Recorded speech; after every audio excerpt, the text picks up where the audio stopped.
¿Alguna vez nos hemos puesto a pensar en la cantidad de decisiones que tomamos cada día basándonos en probabilidades? Desde algo tan simple como cruzar la calle hasta interpretar una noticia. El razonamiento probabilístico, bueno, está por todas partes, y la verdad es que entenderlo mal puede salirnos muy caro. Hoy vamos a meternos de lleno en una investigación que no solo explora por qué nos cuesta tanto, sino que, y esto es lo más interesante, nos cuenta cómo unos científicos han creado una especie de regla para medir con una precisión increíble qué tan bien o mal se nos da pensar de esta manera. Para entenderlo todo bien, vamos a seguir una ruta muy clara. Primero, vamos a ver el impacto real que tiene la probabilidad en nuestro día a día. Después, exploraremos por qué es tan difícil medir esta habilidad. A continuación, presentaremos la solución que propusieron los investigadores, analizaremos sus hallazgos, que la verdad son bastante sorprendentes, y al final ataremos todos los cabos para ver por qué todo esto es tan relevante. Muy bien, pues empecemos por el principio. ¿Por qué debería importarnos tanto esto de entender las probabilidades?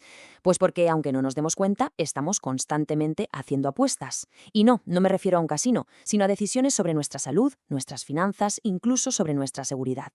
Y créeme, las consecuencias de un mal cálculo aquí van mucho más allá de perder en un juego de mesa. A ver, aquí tenemos un acertijo clásico que seguro que nos suena. Después de 5 caras seguidas, ¿qué nos dice el instinto?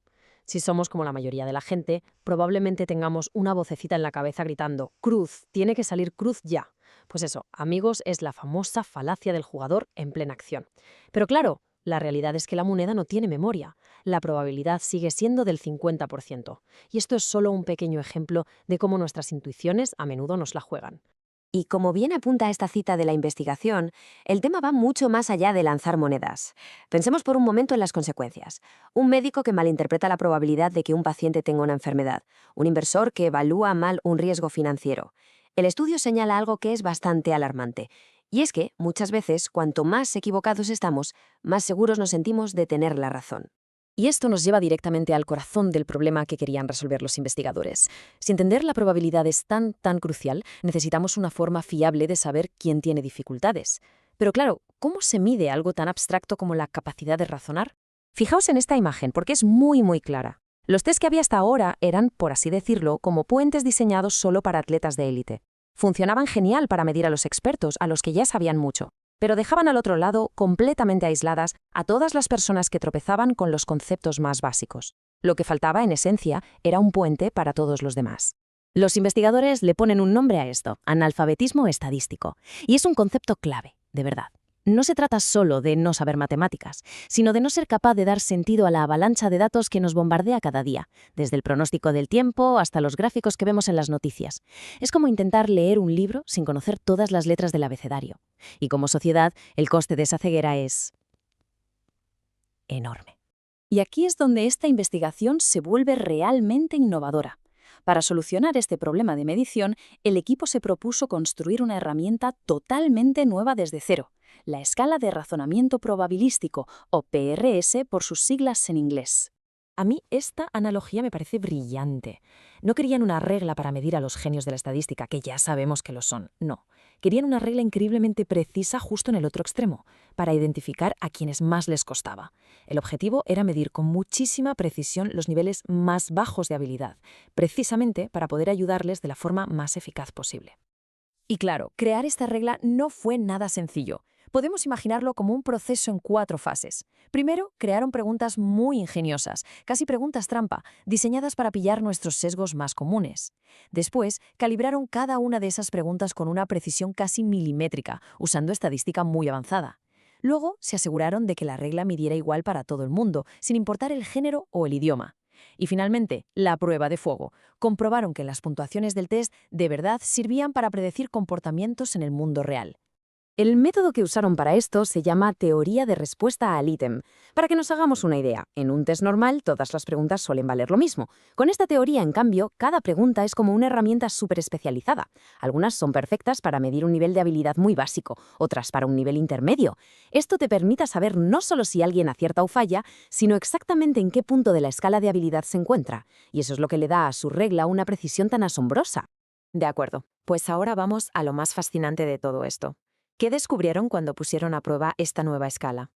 Pues los resultados son una pasada, porque conectan algo tan abstracto como el razonamiento con comportamientos muy concretos de nuestro día a día.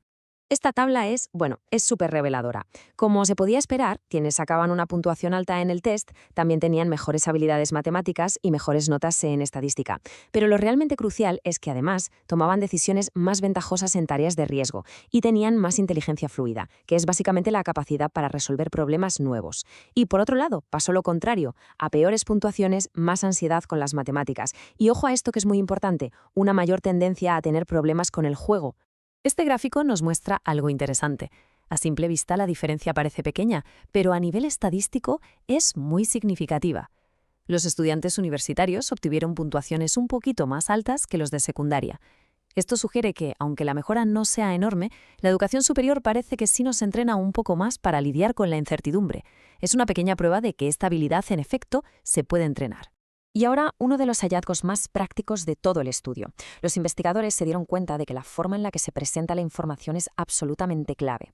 Cuando los problemas se planteaban con lo que llaman frecuencias naturales, como 4 de cada 100, a la gente le resultaba muchísimo más fácil procesarlos y resolverlos. En cambio, cuando se usaban porcentajes como el 35%, nuestro cerebro tenía que hacer un esfuerzo extra.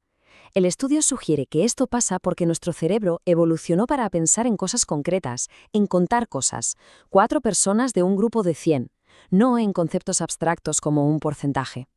Podríamos decir que las frecuencias naturales le hablan a nuestro cerebro en su propio idioma. Y ya para rematar y confirmar la solidez de la herramienta, la validaron en 2 idiomas y contextos educativos completamente distintos, con estudiantes italianos y con estudiantes de habla inglesa. El resultado: la escala funcionaba igual de bien en ambos casos, lo que la convierte en algo universalmente útil. Bien, llegados a este punto, la gran pregunta es, vale, ¿y todo esto para qué sirve? ¿Cuál es el impacto real de tener una herramienta como esta? Pues aquí es donde el análisis vuelve a conectar de lleno con el mundo real, con aplicaciones muy prácticas. Aquí es donde esta investigación de verdad brilla. No es solo un artículo académico, es una herramienta con un potencial inmenso. Pensemos en educación. Podría detectar que estudiantes necesitan un empujón extra antes de que se queden atrás en estadística. En prevención, podría ser una primera señal de alerta para jóvenes en riesgo de desarrollar una adicción al juego. Y en el campo de la salud podría revolucionar cómo los médicos y los pacientes hablan sobre los riesgos, permitiendo tomar decisiones mucho más informadas y conscientes. Y esta cifra del estudio es, para pararse a pensar un momento, 1 de cada 4 personas en edad de trabajar. 1 de cada 4. Eso significa que es casi seguro que todos conocemos a varias personas que tienen dificultades para navegar en este mundo lleno de datos. Este dato subraya la verdadera magnitud del problema que esta investigación ayuda no solo a visibilizar, sino, con suerte, también a resolver.